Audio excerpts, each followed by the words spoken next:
জয় মন্টপ উচ্চ বিদ্যালয় সিংগাইর মানিকগঞ্জ। সেখানে একটি ছাত্র আর একটি ছাত্রের খাতা দেখছিল।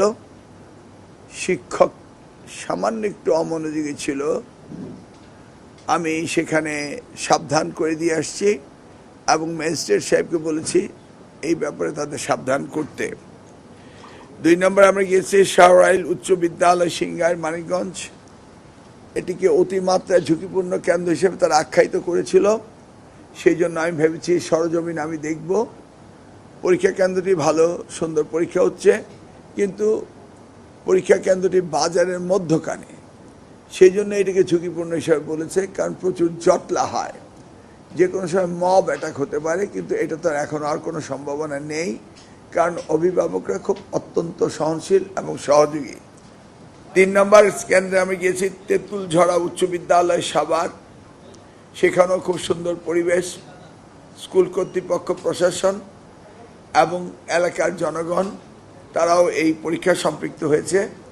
অভিভাবকদেরকে তারা প্রচণ্ড রোদের মধ্যে বাইরে তরমুজ পানীয়, ঠান্ডা পানীয় খাওয়ানোর ব্যবস্থা করেছেন এবং তারাও বেশ আনন্দিত। আমি সেখানে গিয়েছি। কন্ট্রোল রুমে গিয়ে আমি সিসি ক্যামেরাগুলো দেখেছি এবং দেখলাম প্রত্যেকটি কন্ট্রোল রুমে সিসি ক্যামেরা রয়েছে এবং হেড এক্সামিনার কেন্দ্র সচিব তার কক্ষে বসেই রুমগুলি পর্যবেক্ষণ করছেন।